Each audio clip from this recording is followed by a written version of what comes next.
What's up, everybody, and welcome to another edition of High Mythology, the show where we get higher than that possessed chick that's staring down from the ceiling, and we tell you guys silly stories from mythology and folklore. Hi. Hi. Tonight, we will be returning to the motherland for some Russian fairy tales. I feel like now that they pulled out, I can do. Yeah, hashtag not my motherland. Boom, in your face. Just saying. Yeah. Gonna do a few little Russian tales here. Some Russian. Don't boycott it. It's not sponsored by Russia, so. Yeah. Relax. No propaganda. No Relax. Propaganda.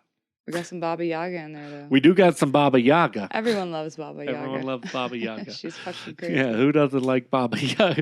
Who doesn't like that crazy lady that lives in the chicken hut in the woods? Exactly.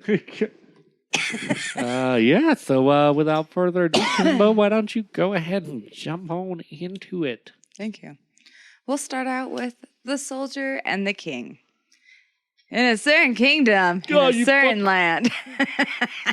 Right when you're taking it. Specifics! There lived a peasant who had two sons. The elder son was drafted to serve as a soldier, and he served his sovereign loyally and truthfully, and was so fortunate that in a few years he was promoted to the rank of general. General, older brother. At that time, there was a new recruitment, and his younger brother was taken into service. The boy had his skull shaved, and as it so happens, he was sent to the same regiment in which his brother was general. The new recruit recognized the general, but got nothing for his trouble. His brother said bluntly, "You don't know me. I don't know you. Don't you try to know me." One day, the soldiers stood on guard near the general's quarters. The general was given a banquet, and many officers and fine gentlemen had come to attend it. The soldiers saw that their others were feasting and making merry, while he had nothing, and began to weep bitter tears. The guests asked him, "Soldier, why are you weeping?" He said, "Oh, how can I keep help from weeping there? My own brother is making merry and doesn't even know me." The guest told this to the general, who fell into a rage, saying, "Don't believe him. He is trying to he's a lying fool. You don't know me." He ordered his brother to be relieved of guard duty and to be punished with 300 lashes for having dared claim kinship with the general. The soldier felt humiliated, and he put on his campaign suit and deserted from the regiment. Fuck this, I'm out. Let me get to know you. After a long time, or a short time, he came to a thick forest. No one remembers how long. It was like a day, week, month. Maybe, yeah. Month, week, day. He came to a thick forest that was almost never entered by anyone and stayed there, living on berries and roots. Soon afterwards, the king went hunting, accompanied by a great retinue. They galloped in the open field and set their hounds loose, blew their trumpets, and began to enjoy themselves. Party! Suddenly, a beautiful stag darted past the king and jumped into a river. He swam across and vanished into the forest. The king swam across and galloped after him for a long time, and he looked about him, but the stag was out of sight. The other hunters remained so far behind that he was surrounded by a dark and thick forest. He did not know where to go, and there was no path in sight. He wandered until sunset and grew very tired. He met the runaway soldier, who said, "Oh, good evening there, my dear good fellow friend there, partner, pal. I live here now in these woods. They're my home. Just decided one day just go live in the woods, live off the syrup of the trees. Now have you happened to come here, huh?" The king says, "I went out hunting, but I lost my way in the woods. Lead me out to the road, brother." The soldier says, "Oh, yeah, but who are you there, huh?" The king says, because we know it's the king, come on. Because we know it's the king. "The servant of the king. Don't mind the crown." The soldier says, Oh, yeah, no, well, yeah, it's dark now. Let us just go spend the night in a ravine somewhere. That's, how I choose to live my life these days, just out here picking berries in the ravines. And tomorrow morning, I'll lead you out to the road over there. They went to find a place to spend the night, and after some time, they saw a little hut. The soldier says, Oh, look at that there. God's been real kind to us, showed us a shelter going on with the hut over there. Maybe it's got a fire, some cold beers in the fridge. They entered the hut, and inside they found an old woman. The soldier says, Oh, hey, good evening there, Grandma. How you doing there? And the old woman says, Babushka lady. Good evening, soldier. The soldier says, Oh, yeah, you got any food or drink in there? You got any cold beers? The old woman says, I would gladly eat myself. But I've got nothing in the house. It's just, I've got some beer in there, but it's Bush Light, so it's pretty much just, beer-flavored water. The soldier says, Oh, you're a lying old egg over here. I know you got some high-quality brews in there, maybe some food laying around, maybe some bacon, and by bacon, of course, I mean a big old slice of ham. And he began rummaging in the stove and on the shelves. He discovered that the old woman was well supplied with wine and all kinds of food.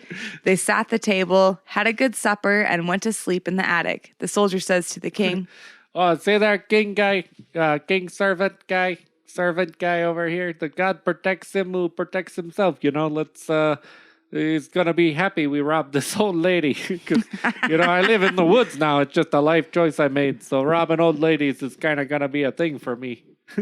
Let one of us rest while, the other guy stays up and watches him sleep.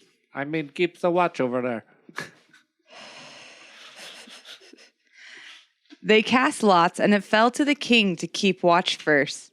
The soldier gave the watcher his short saber and stationed him at the door, bidding the king not to fall asleep and to rouse him at once should something happen, and then he went to sleep, wondering whether his companion would be good guard.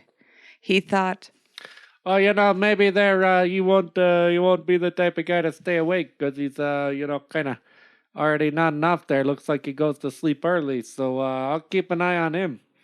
The king stood for some time and began to feel sleepy. The soldier called to him, Hey, over there. Why you're swaying there? Are you sleepy and stuff? and the king said, No, not at all, I swear. I'm just a little drunk from all that wine we stole from that old lady. The soldier says, Oh, be careful over here. You never know what's gonna go down when you're sleeping. I know it's kind of waste the point if I'm awake and you're awake. Why don't I just let you sleep? But hey, we drew lots. The king stood for 15 minutes, and again he began to drowse. The soldier says, Hey, friend. Hey there, buddy. Pal, friend, over there. Are you sleeping? No? The king says, No, I have no intention of sleeping. The soldier says, Well, if you fall asleep there, you'll have to answer for it and whatnot. I'll give you a whooping. The king stood for another 15 minutes, and his legs gave way under him. He dropped to the ground and fell asleep. And the soldier jumped up, took his saber, and began to thrash the king, repeating, Dick. That's the meanest goddamn Canadian I've ever met. Why didn't he just let the king go to sleep again? Drew lots, man. We drew lots, and that used to mean That's a something. promise. That's like an oath. You can't break that shit.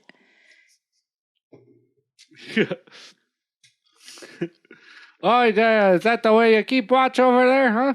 I served for 10 years over here, or maybe like a week, and then I ran off to live in these here woods. Because it's my life choice. My superiors never forgave me for a single thing. Apparently, you've never been taught much over here, so I forgave you the first and second times, but the third one, I'm gonna beat you with a sword, you know what I mean? Not metaphorical like either, just a real sword over here. Give you Well, now that you're all beat up with the sword, why don't you lie down and sleep for now, and I'll keep the watch over there. Anywhere. Thanks. I know what the watch is about.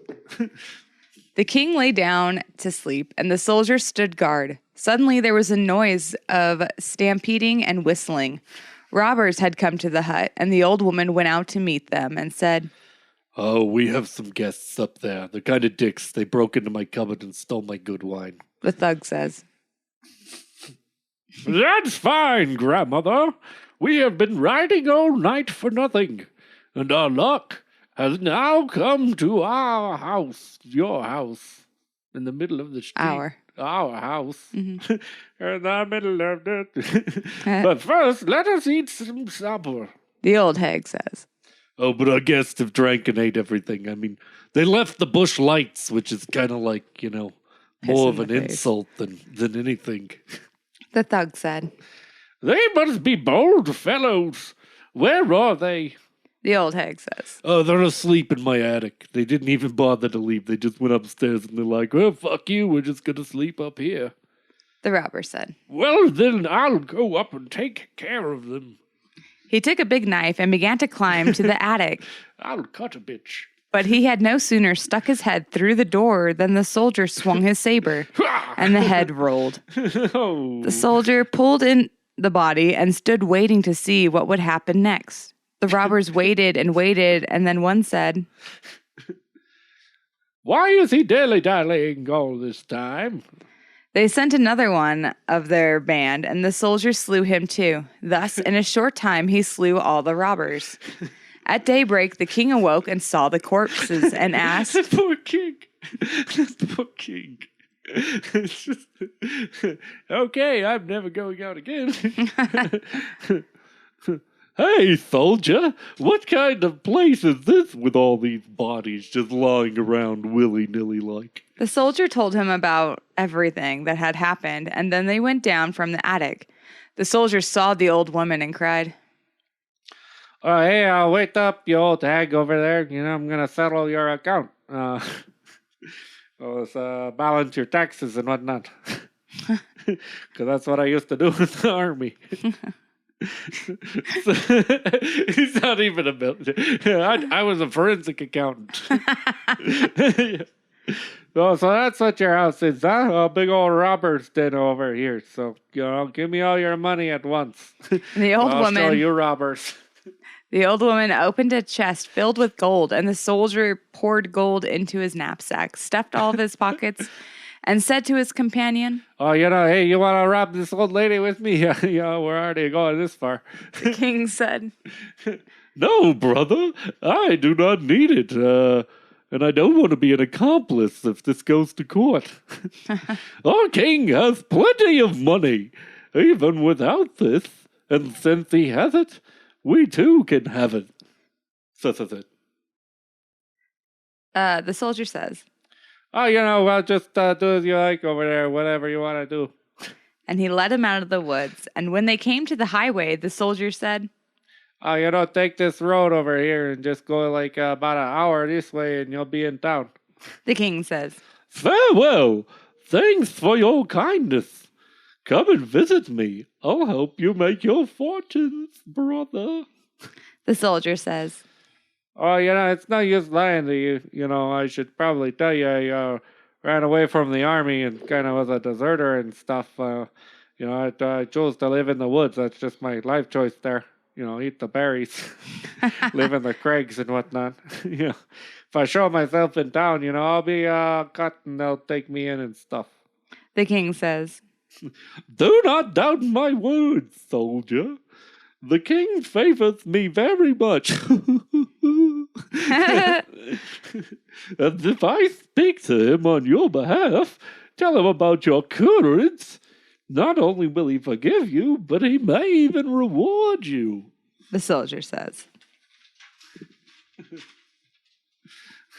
Oh, yeah, but where can I come to find you?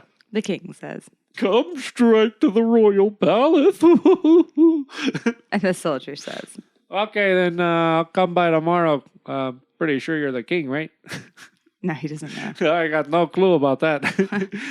The king took leave of the soldier and went along the highway and came to his capital, and without waiting gave orders to all the guardhouses, posts, patrols to be on the alert as soon as a certain soldier showed himself, to give him the honors due a general.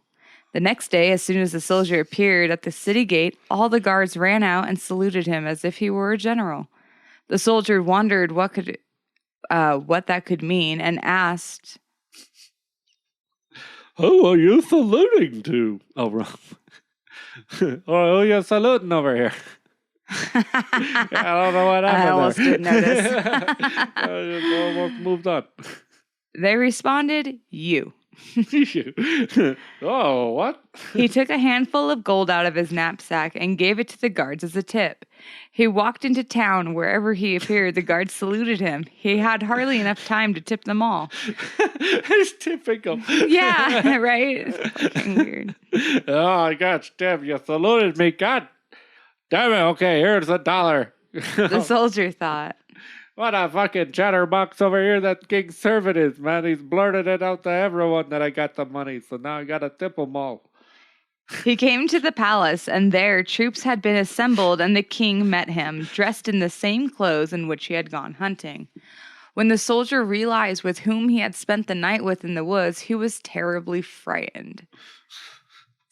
He thought, Oh, yeah, gosh, over here. This, I guess he's the king, and I kind of thrashed him with my saber and stuff, but, that's something I'd do to a comrade.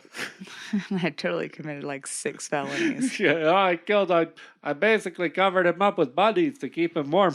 I kind of drew a dick on his face, too. I hope it didn't know.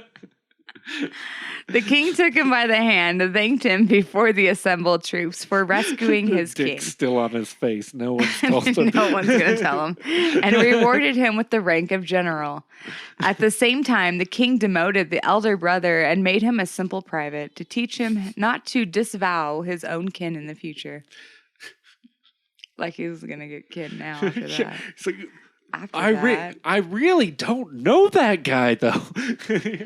He's not actually my brother. That's the plot twist at the end of the story. It's like, it wasn't actually his brother. He just said that because he thought it would get him some pull. His brother actually looks just like him on a different fucking regiment. Oh, yeah, my brother's Canadian, just like me. That guy was clearly French. Just kidding. Just giving it. I love that he tipped all of this.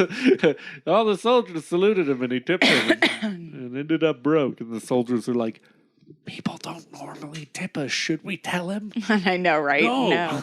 Just shut the fuck up. We don't make enough. He just gave that guy a ruby the size of a fist. I don't think he knows what our currency translates I'm gonna hit that fucking whorehouse up on my way home finally. Yeah, he has no clue. The exchange rate. Wife for does what not know. He thinks My wife he's only giving him a sees the small pink amount. check. He's giving them each like $1,000. I know, right? He has no clue. Oh, here's $1. They're like, should we tell him that chunk of gold's worth like a house? Right. Shh, shh, shh. Shut the fuck up. Yeah, I guess I'll take just $1. Yeah. I can drink for like the rest of the month. Yeah. The rest of my life, because I'll only live to 30. I'm already Because 29. it's the Middle Ages. Yeah. I'm only 14. I'm only 14. And I have a full beard and 3 children. All right, next up. The sorceress. The sorceress. In a certain kingdom, there lived a king whose daughter was a sorceress. At the king's court, there was a priest, and the priest had a 10-year-old son who, every day, went to a certain old woman to learn how to read. Is it the one you mentioned before? No, it's his grandmother, dude. It's a certain one. Oh, yeah. It's a very specific one that I will not mention. One day, the boy happened to return to his lesson late that night, and as he went by the king's palace, he looked in at the window, and at that window sat the princess making her toilet. She's taking a big old deuce. She took right off her out the head. window because it's the Middle Ages. Right. She took off her head, soaped it, rinsed it in clear water, combed her hair with a comb, and plaited a tress, and then put her head back in its place. The boy marveled, saying, How cunning she is! A real magician. He returned home and told everyone that what he had seen the princess without her head.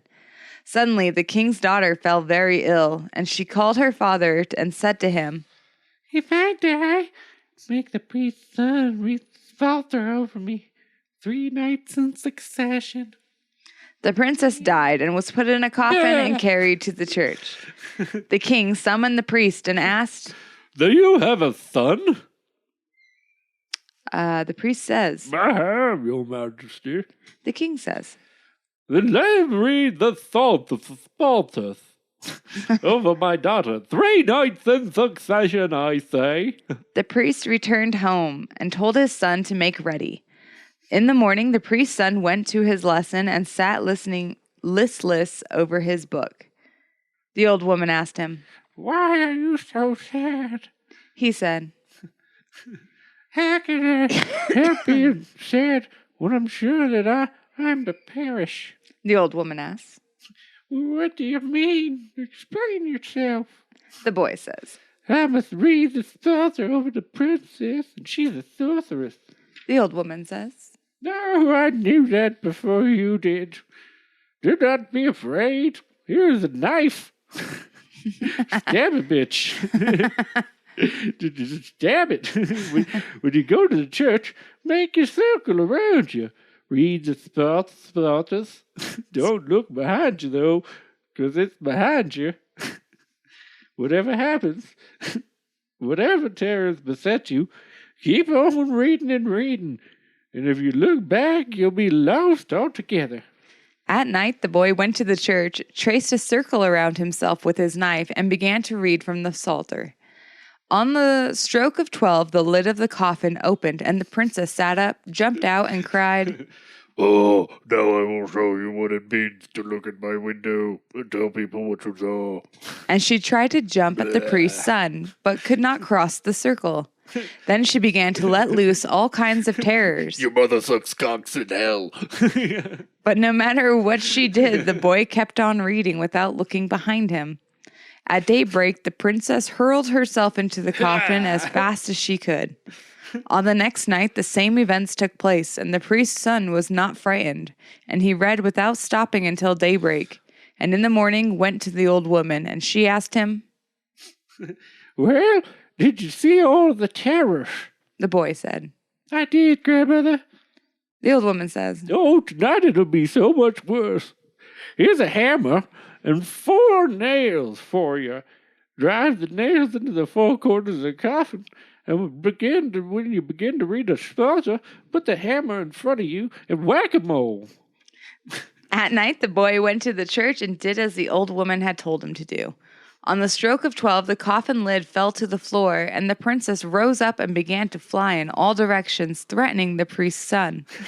So she let loose great terrors, and then still greater ones.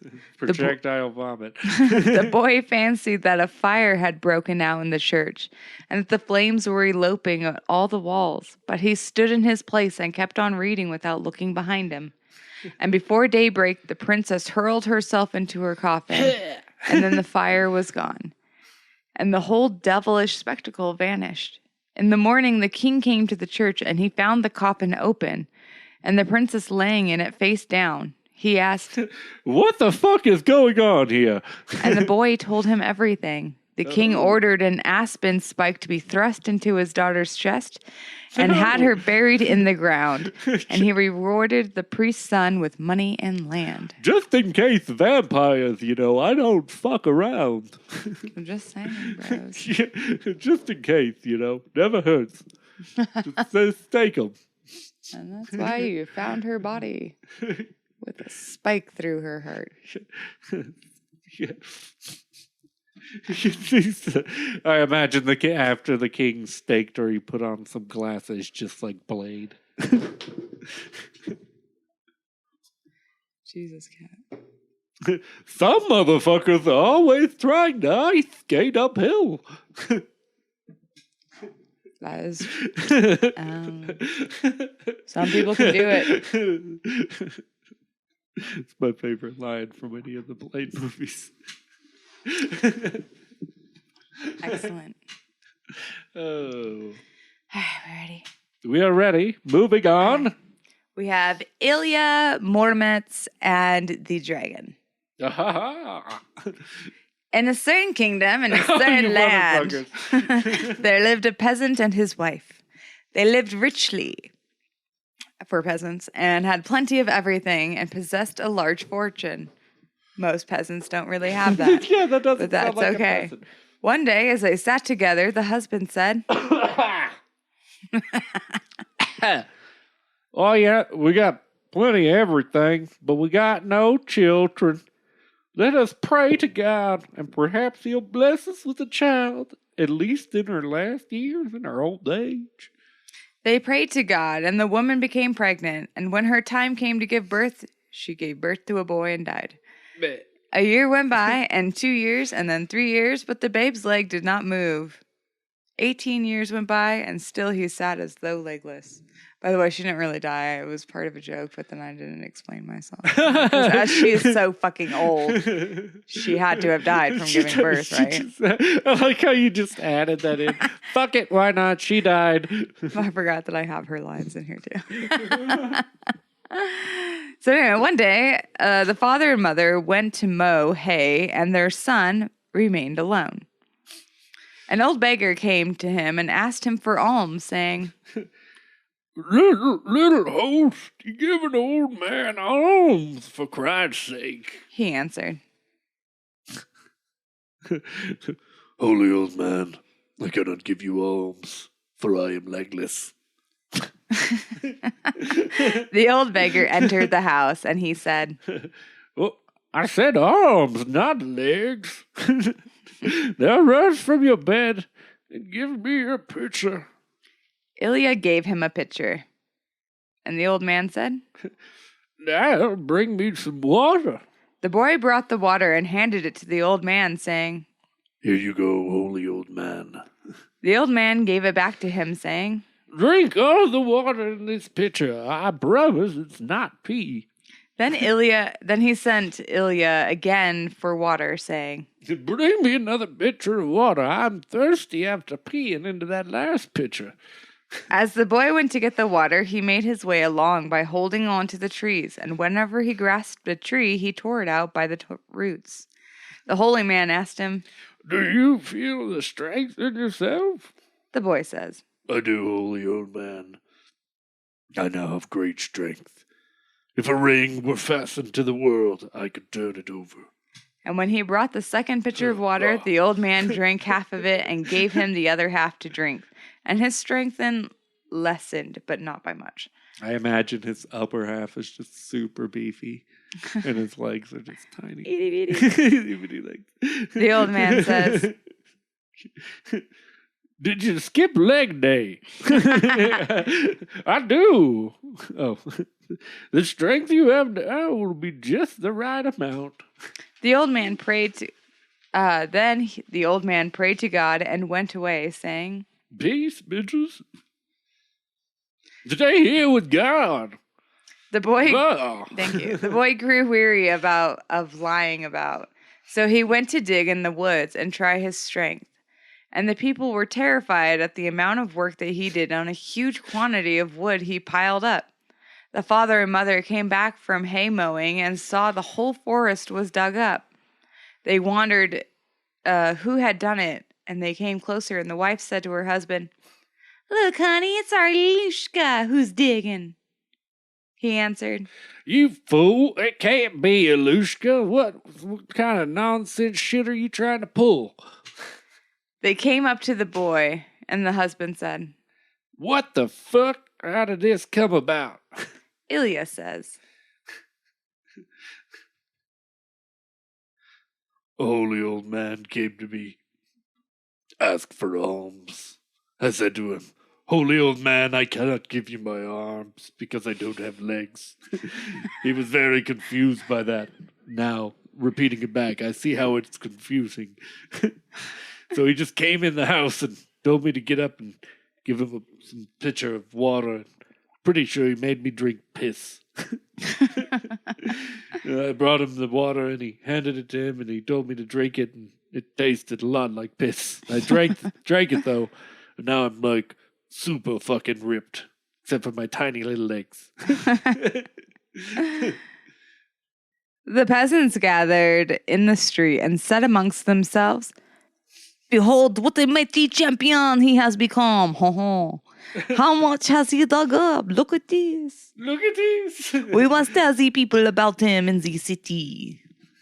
And so the sovereign learned about this mighty champion, and he summoned Ilya to his presence, found him to his liking, and dressed him in a fitting garment. He pleased everyone and began to serve well. The sovereign says, It sounded dirty. Thank you. You're a mighty champion. Could you lift up my castle? Ilya says, Yes, your majesty. I can even raise it on one side, just the way you want it. the Tsar had a fair daughter, so beautiful that no mind can imagine her, nor pen describe her. And when It sounds like an easy way to say, I don't remember what she looks like, to be honest. I just know she was a 10. They say on the scale of 1 to 10, she was the only true 11. So she cannot even be fathomed by modern normal man. And she was to Ilya's liking, and he wanted to marry her. One day, the Tsar went to another kingdom, to another king, and he came to that king, and that king, too, had a very handsome daughter, and a 12-headed dragon that took to flying to her as he withered her young life. She was completely worn out. The Tsar said to the king, Did you just bang that dragon? Is that what just happened?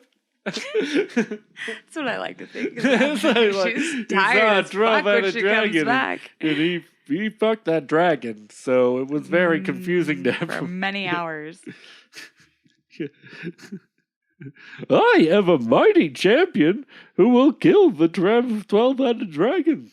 The other king says. Well, then, please send him to me. When the Tsar returned, he said to his Tsarina, A 12-headed dragon took to flying, and such is the king's daughter. He sucks her young... He sucks us dry pretty regularly. He wears her out altogether. He's a bull. They call him did I say 12-headed? I meant 12-inch dragon. and then he says to Ilya, Ilya Ivanovich, could you not help her? Could you not slay that dragon? Ilya says, Yes, your majesty, I can, and will slay him. The Tsar says, Well, you will go by stagecoach. Follow such and such roads, you son of a bitch. Good luck with those directions. Ilya says, I will go on horseback, alone. Give me a horse. The Tsar says, Well, you can't just say, I will go on horseback when you don't have a fucking horse. You expect me to just load you? You assumed I would just load you a horse. And just go to the stables and choose any fucking horse you like. I'm a king. I don't care. Bring me my goose. But in another room, the Tsar's daughter begged him, saying, No, don't go, Ilya 5-inch. Like 12-inch dragon will slay you. It will just break you. You won't be able to vanquish him or walk right. And he said,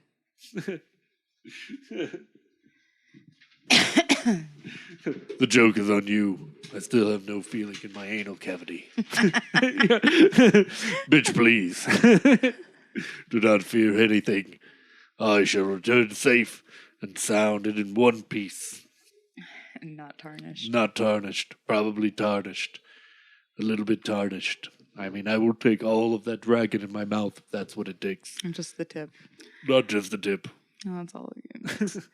He went to the stable to choose a horse, and he came to the first horse and put his hands on him, and the horse stumbled. He tried all the horses in the stable, and whenever he put his hand on one, it stumbled.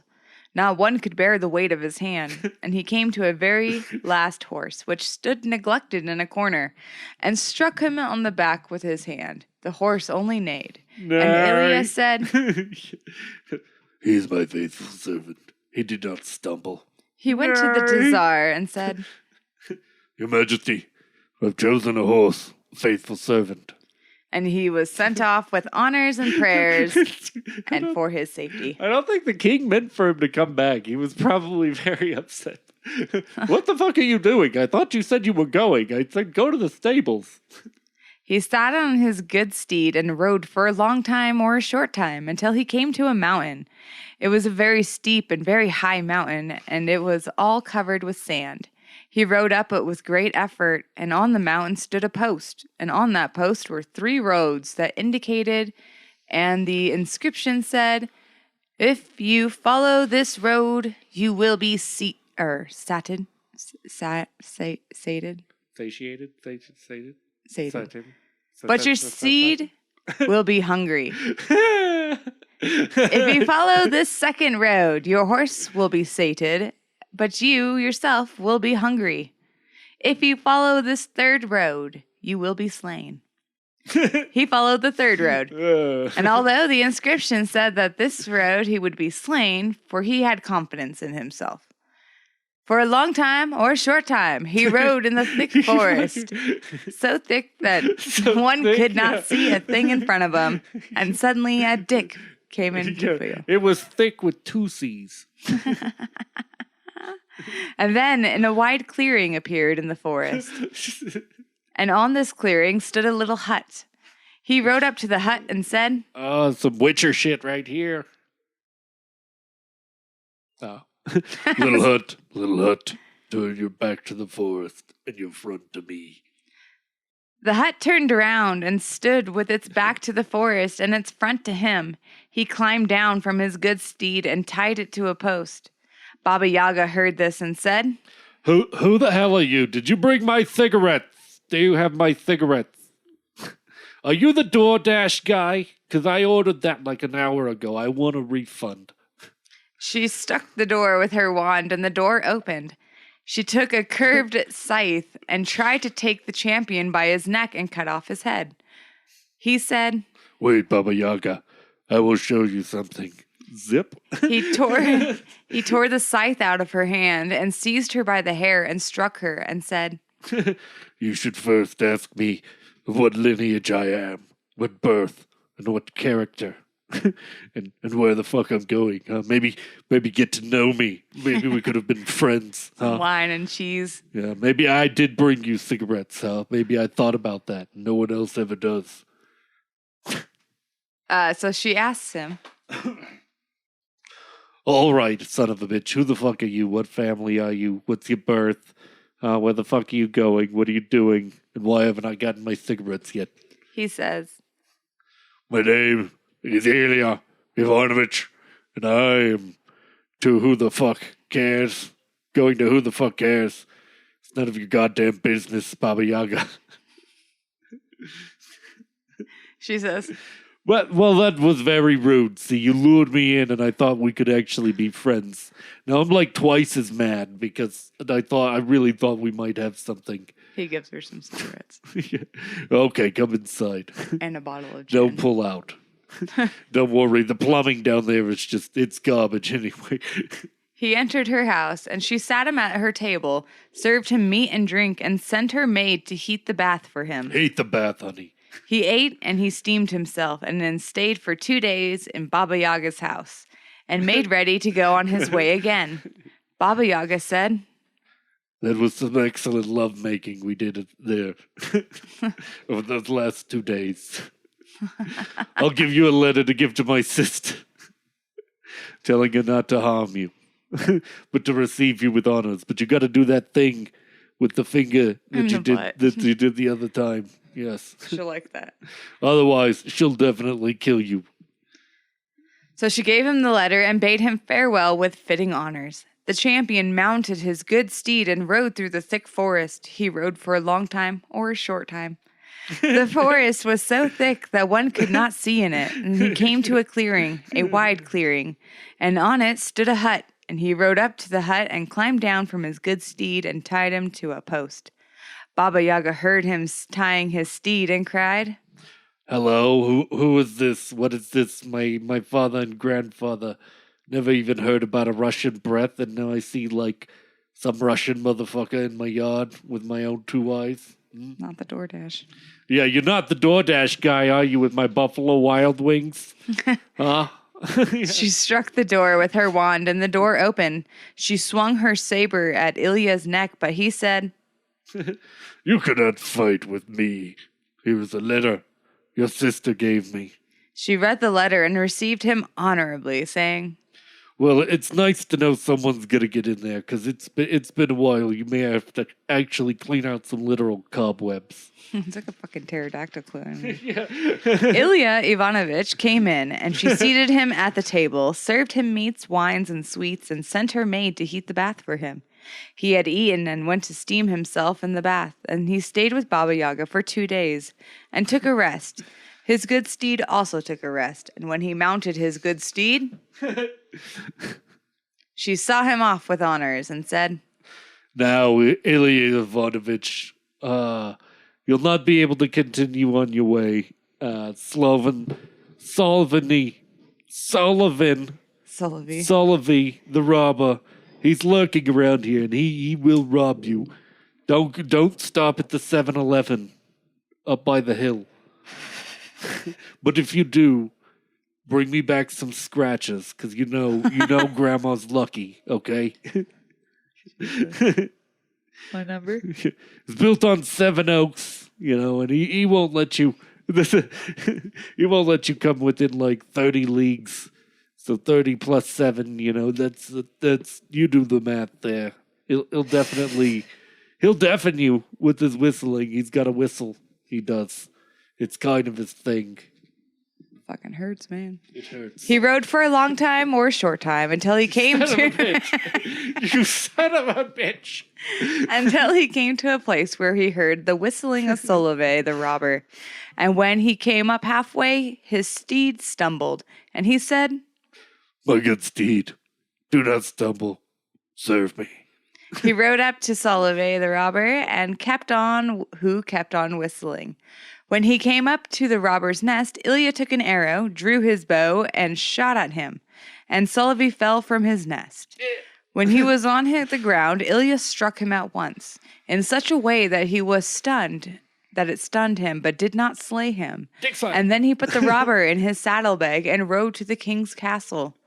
The champion rode up to the castle and handed the guard a paper. His paper was given to the king, who read it and ordered him to be admitted. The king said to Ilya, Order fervently the robber to whistle. Solovey the robber says, You shall give it food and drink to Solovey the robber. My mouth is parched. No good. They brought him wine, and he said, What is a quart to me? You better bring me a good-sized casket, yes. That's why he's so tiny. They brought a casket of wine and poured it into the pail. Solovey drank it in one gulp and said, If Solovey the robber had 2 pairs more, he would be drinking them too, yes.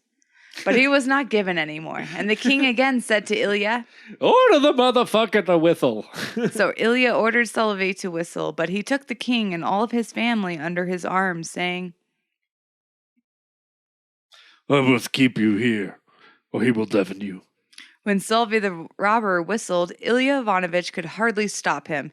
He had to strike him with his mace, or all of them would have fallen to the ground. The king said to Ilya,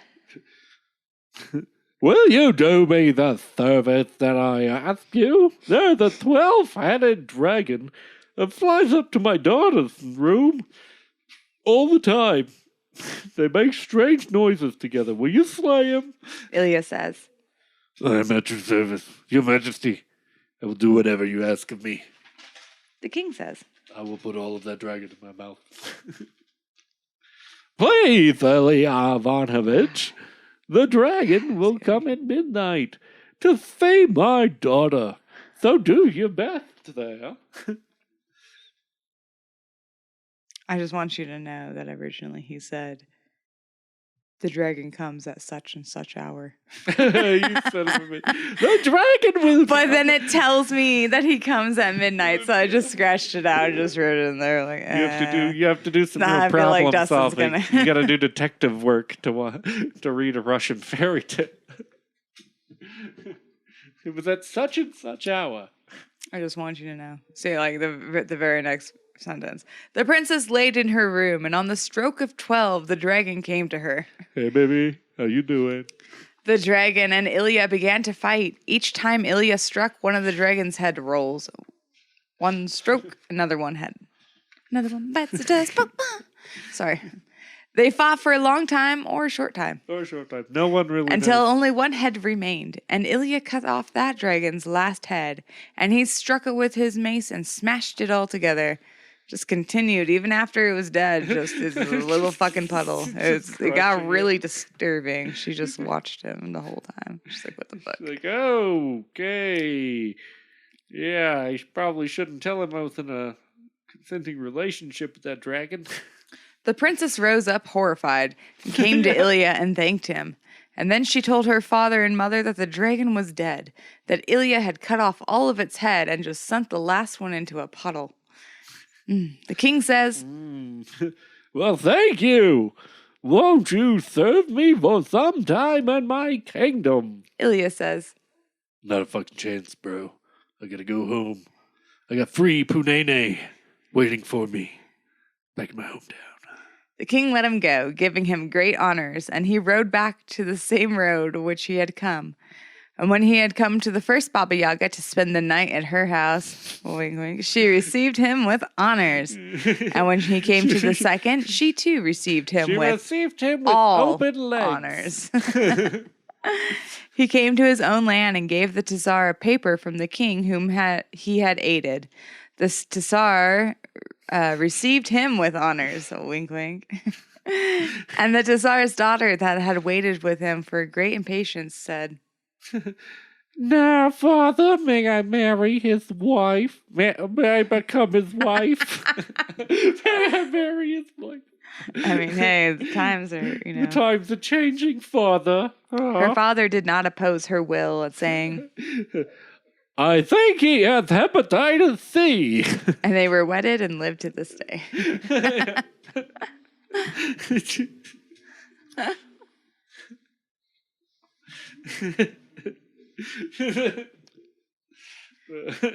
I like that one. I like how you just finished it right after that. I think he has hepatitis C. And they lived happily ever after. I know. I just go with him. Like, Just roll with it at this point. All right. Well, I think we're going to do one more story for you guys. The one about the devil's lettuce. No, the devil is a pothead. the devil who was a potter. Head. The devil who smoked reefer.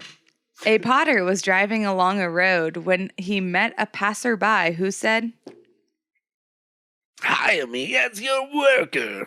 the potter said. Oh, but do you know how to make pots? The stranger said. I made a pot originally, and then I made it illegal. They made a bargain and shook hands on it and drove on together. When they came to the potter's home, the worker said, Now, master, prepare 40 carts of clay. Tomorrow I shall set to work. The master prepared 40 carts of clay, and the worker, who was an evil spirit, said to the potter, I shall work at night. Do not come into my barn or turn down my heavy metal music. the potter asks. Why? The evil thing says. Just don't do it, you son of a bitch. Don't bother me while I'm in my room. you'll get into trouble. The dark night came, and on the stroke of 12, the evil spirit cried out in a loud voice, and a numberless host of imps gathered around him and began to fashion pottery. Thunderous pounding, clattering, and laughter resounded all over the yard. The master could not restrain himself and went to see what all the noise was about. He came to the barn and looked through a crack, and he saw devils squattering there and molding pots. Only one lame one was not working, but kept watching. He caught sight of the master and seized a lump of clay, hurled it, and hit the potter straight in the eye. The master returned to his house. He had lost one eye. And in the barn, there was even more uproarious laughter than before. In the morning, the worker said,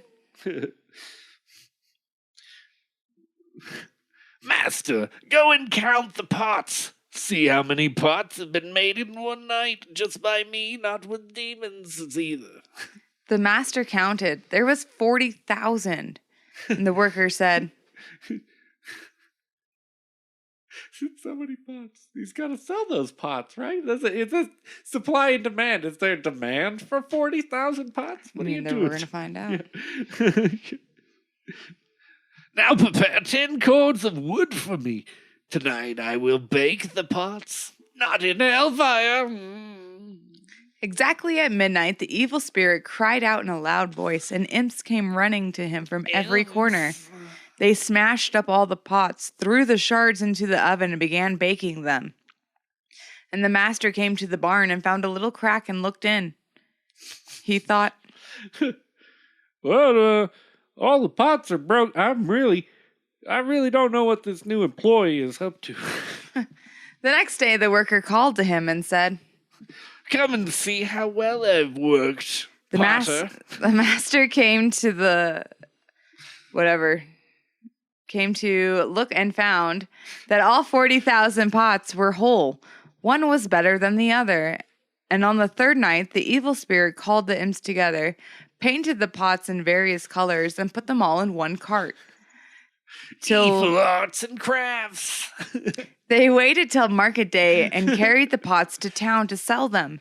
The evil spirit ordered his imps to run all over the houses, through the streets, and invite the people to buy the pots. Crowds came to the market, thronged around and round the potter, and in half an hour bought all of his merchandise. I hope you're enjoying my evil flea market. The peasant drove home with a bag full of money, and the evil spirit said, It gets better, just wait. Come and see how well. Oh, now let's share the profits. And they shared half and half, and the devil took his loot. The devil's not that evil. Said farewell to the master and vanished. A week later, the peasants went to town with his pots. He stood in the marketplace a long time, but no one bought from him. All the people passed by him and swore at him in the most abusive language. Motherfucker, we know your pots, you old dotard. They look pretty, but the moment you put water in them, they all fall to pieces. No, brother, you will not cheat us again. They ceased buying pots from him altogether, and finally the peasant was completely ruined. Out of grief, he took to drinking and began to spend all of his time laying around the alehouses. The end. Ha ha! That was my devilish trick. I spent months perfecting the art of turning you into an alcoholic. Now you will live maybe 1 or 2 years less than you normally would because, like I said earlier, this is the Middle Ages. No one lives past 30 anyway. That's true. I definitely feel like alcoholism would be less scary in that age when it's like, well, you'll probably just get eaten by something or killed by something or, die of any random disease. Yeah, you'll die from a fucking paper cut. You might even just get a cut and we'll accidentally put the wrong leech on it and oof. Jeez, that leech has a parasite, Yeah. and now you got fucking brain Now tumor. you got Hep C and now from you're Baba Yaga. paralyzed from the waist down. You're fucked, dude. Hope you folks enjoyed that. Yeah. Enjoyed those stories. This is the last of our stories. That's it. That's that. Yeah, I'm gonna stop it there, but I'm gonna go back to part 2 of Russian Story. Yeah, we'll get back to some more. Well, I already got one written out still. More. Yeah, I like these stories. I definitely think. I definitely think that was a funny devil. It's like that is very elaborate. It's a very elaborate scheme. Yeah. I really, really think he just wanted to do arts and crafts and attend a farmer's market. I swear I'm doing this for evil. Come see my booth. I am so happy to be here. Did you catch that?